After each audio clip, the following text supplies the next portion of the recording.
Hello and welcome to the second installment of the Cane Juice World Tour. I have been on baby duty all day and I feel like a vacation, so we're going to get that so far as possible out of a bottle. So we've done Martinique, the most famous and obvious place to go for cane juice based rums, but now we're going to go elsewhere. What do you think? Marie Galante maybe? Perhaps Haiti? All those places make really terrific cane juice based rum. But no, today we're going to do stuff from the Indian Ocean, near off the coast of Africa. And you might think first of Réunion. You might think of the stills, actually there's a couple of different distilleries over there. But we're not even going to be in Réunion. We're going to be in Mauritius and the Seychelles. So we got a bottle of Sun Aubin, Mauritius. Wait, there's a little bit of glare there, but hopefully you can see that kinda. White Premium Rum, 50% alcohol. I've tried some rums from Mauritius before. This is the first unaged one I've tried. We've also got one from Takamaka on from the Seychelles. I think it's from the big main island there. From Mahe, yes. And this, so there's some additional bottlings of Takamaka coming later this year from Velier, but I thought I would jump in front of the herd, so to speak, and I grabbed this Overproof 69 high-proof white rum that they are selling. They mentioned that at least part of this is from the La Plante Saint-André, a pot-distilled rum, which sounds exciting. High-proof, at least partially pot-distilled based cane juice rum.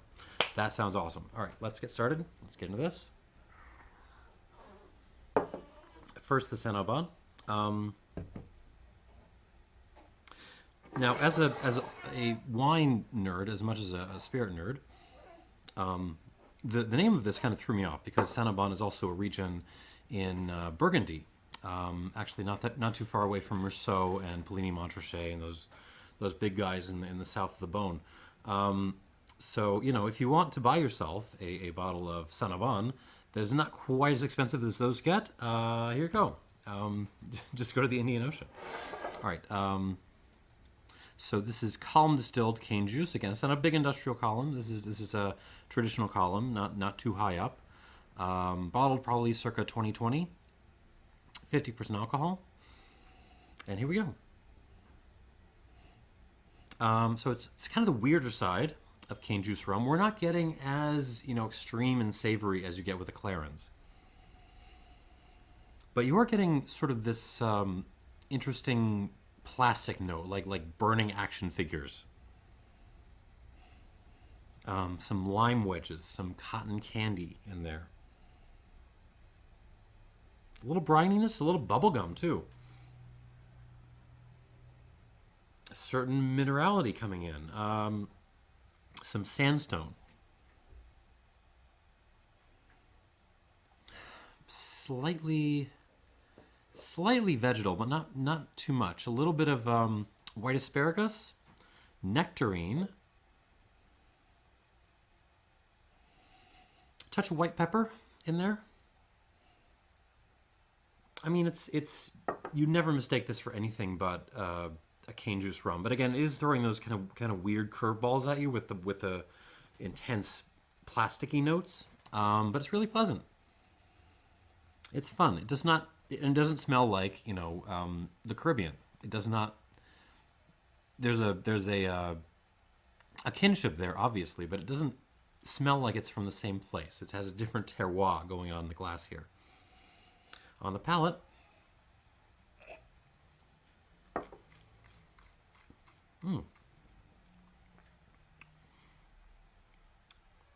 nice, real nice.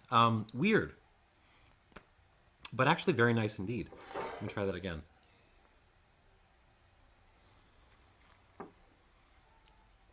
So right up front, I'm getting a lot of double bubble.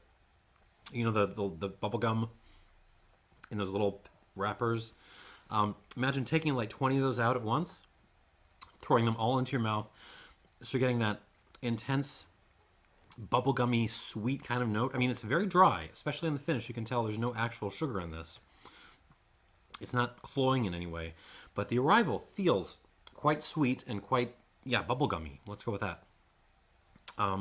But at the same time, very minerally. So you're inhaling some chalk dust at the same time as you're going for all your double bubble.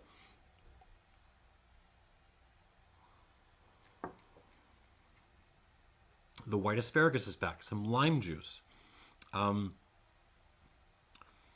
Slightly lactic too. There's a little bit of like a salted lassi note in here, which I like. Cumin, which is a fun one for me because I don't get cumin very often on spirits. I should be looking for it more because it's such a common element in cuisine. But in any case, let's leave that here. This has got some cumin in it, a little bit of fennel, again the white pepper thing, and on the finish there's lots of kind of these bitter cooling herbs.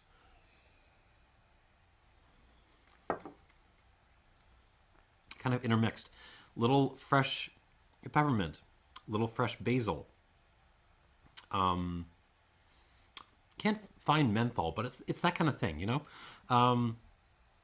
Yeah, it kind of closes on the peppermint, the spearmint, those herbs, and a lot of rocks. You know, big old mouthful of rocks. And some ash as well, like the action figure ash from before. That's in there on the finish. It's good. It's not hugely profound or anything, but a very, very good example of cane juice rum that you would not mistake for something from Martinique, for example. I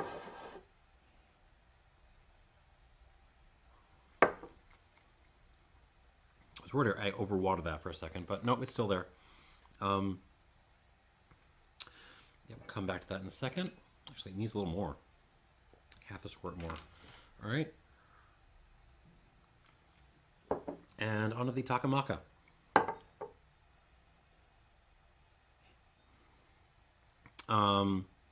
Again, from the Seychelles, what the hell's the name of that? The big island. Mahe. And part of this is, at least part of this is pot distilled cane juice. They're not saying what the rest of it is. There's a lot of talk. Well balanced yet fiery. Was not expensive, which makes me think a lot of the components of this are also not expensive. So I'm expecting some slightly industrial character here. But let's see what we got. Okay, it's extremely nippy on the alcohol, which you would expect from something bottled at 69%. Oh, I forgot. There is actually a lot number on this. I'm not sure if you can see that. It says 12, 11, 19, so presumably bottled 2019. I'm guessing in November. So that's useful. Yeah, a lot of just kind of ethanol nippiness in here. Just ethanol in general. So like think whipped cream and vodka. That's kind of the note you get in highly, highly refined ethanol that's been coming off of a multi-column industrial still. That's basically what this nose is. But behind that kind of, whipped cream / vodka note, there's some interesting stuff going on. There's some fruitiness, like a smoked lime thing, like smoked lime and also smoked kiwi. So you threw them all into your smoker and kind of let them go. White pepper again, a kind of, what is that? A grassiness, a sweet grassiness. Normally, I don't actually. I know grass is kind of a common tasting note for agricoles. I usually don't actually get it, but in this one, I do get actually, some kind of naked grass components.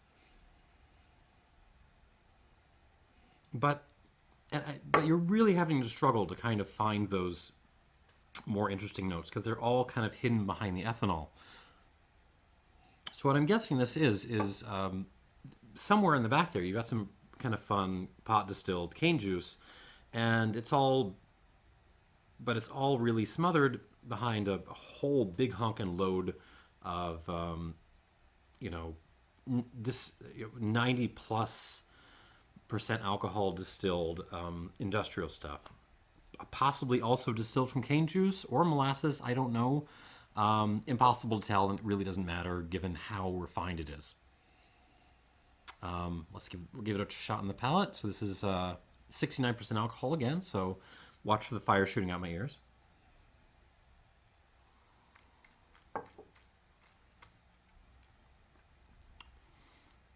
Kind of the same story on the palate. Right up front, alcohol nip, whipped cream, kind of vodka ethanol-y stuff. Pretty clean though. But then, kind of playing around in the corners, there are these little hints of character. There's some plantain in this.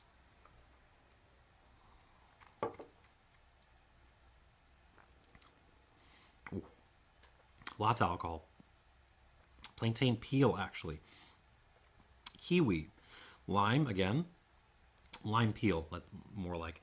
Some brininess, some seawater. Grapefruit. No, it's really more like grapefruit soda, but not the good stuff. This is like squirt.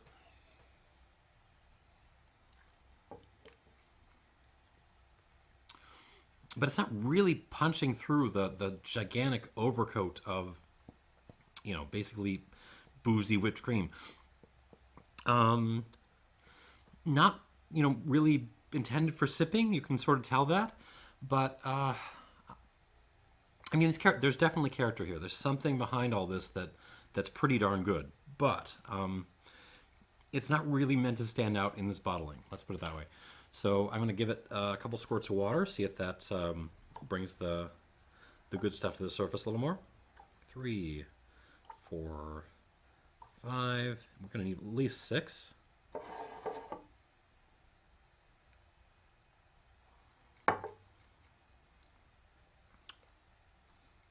I'm gonna go 7. Ooh. Oh. I can already tell it's starting to bring out the bitterness and the alcohol too. So the water is kind of a double-edged sword with this. We'll come back to it. All right. Back to Mauritius and the Sun Aubin here. With water, it gets actually a little bit even weirder. So that the burning plastic notes recede a little bit, but in place you've got like a red curry note. Yeah, red curry, some guava, grapefruit, fennel, again, seawater. But it's the red curry thing that's really interesting me here. That is quite fascinating. There's a delicacy to this. It's very crystalline. I don't know how else to put it. It's interesting. I would love to try this with a longer fermentation. I'm guessing the fermentation on this wasn't super long, maybe 2-3 days at most. But if they carried this thing out like a week, I think it would start to get. Yeah, let's go with really interesting. I would try it. I would buy it. All right, on the palate, on the Sun Aubin, now with water.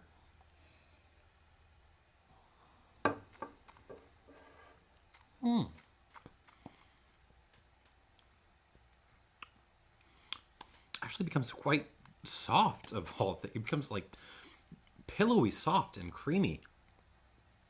I was not expecting that. There's some aromatic smoke, some incense, little like strawberry Swisher sweets, but nice. Plus the minerality from before, the rock dust, the fennel, the lime.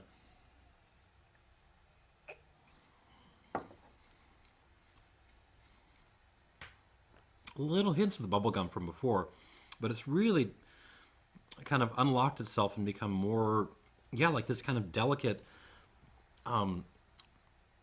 pillowy, soft, creamy, aromatic thing, more so than the bubblegummy thing. It does still have that long, kind of bitter, cooling, herbaceous finish, though, which I like.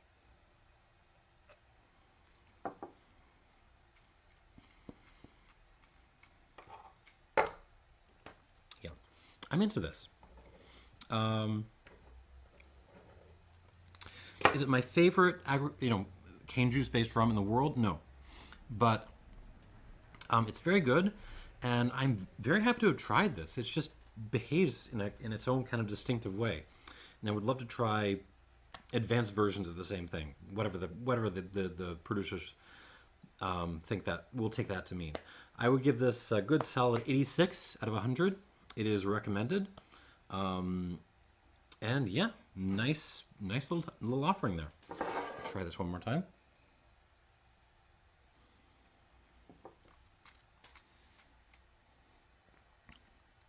Yeah, there's a silkiness to this, which just reminds me of some of the higher proof tequilas. Weirdly enough, it just feels nice in my mouth, or even like some of the Baijos out there, like older Baijos. Good, 86 out of 100. But the real question mark here is the Takamaka Overproof here. So when you add water to something like this, that's sort of composed of these two different parts, the question is, what are you going to bring out? Are you going to bring out the sort of alcohol-y part, the sort of raw, refined ethanol-y part, or are you going to bring out the stuff with character?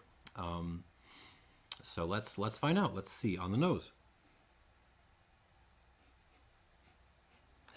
Oh, the answer kind of turns out to be both.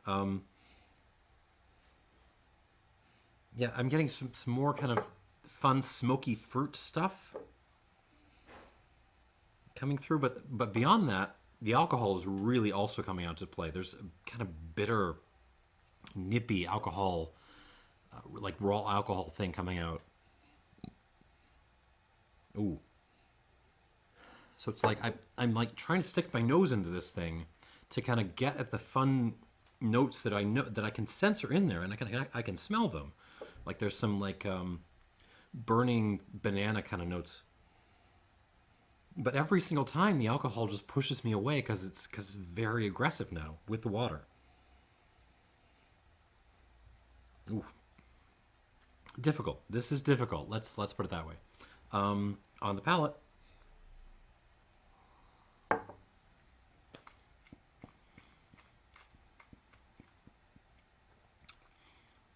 Okay, maybe. Ooh. That shut me up. Ooh. What I was about to say, before the alcohol just kicked me in my face, was that the character was actually coming out really nicely. And then, yeah, I mean, you saw what happened there. So I guess it's kind of the same story on the palate as on the nose. There's some beautiful, fruity, rocky, smoky elements coming out of this with water, more so than it was neat. But I mean, the multi-column stuff also comes out more.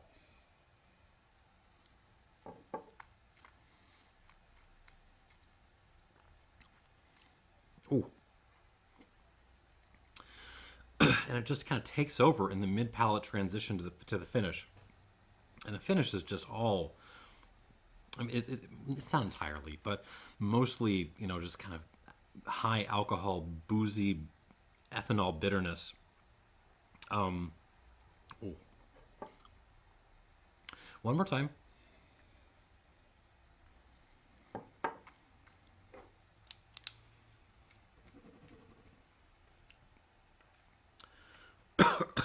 Ah. This is a hard one to score because it's not.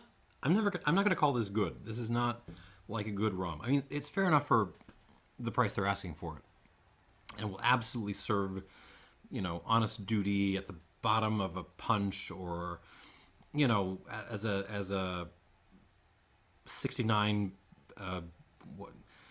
as a substitute for 151 float on a cocktail, it'll do fine for that. It's pretty good value for that. What it isn't is a sipper, and there's elements of this which I like a lot, but man, they just kind of get buried in here, and it really does not. And some of the things I do not like get really accentuated by the water as much as the stuff I do like. So it, it's not good, but like how do you score that? I'm gonna call this a 74 minus, because I don't know what else to do with it.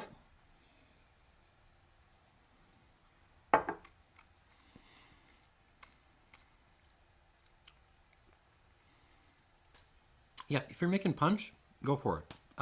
But everyone else, I would highly recommend you hold off for bottlings of the other Takamakas to come out, maybe the stuff from Velier, because I think those will be kind of much more up my and your line of preference. Yeah, that's all I got. So kind of a mixed bag here today. I really enjoyed this little Sun Aubin, 86 out of 100. I was a bit baffled by this Takamaka, 74 minus out of 100. But even there, it kind of really, it shows a lot of promise. So, I don't know. A little, yeah, mixed bag. That's all I got for this episode. Thanks for watching. I have no idea where we'll end up next in the world, but they'll have cane juice-based rum there. All right, thanks a lot. See ya.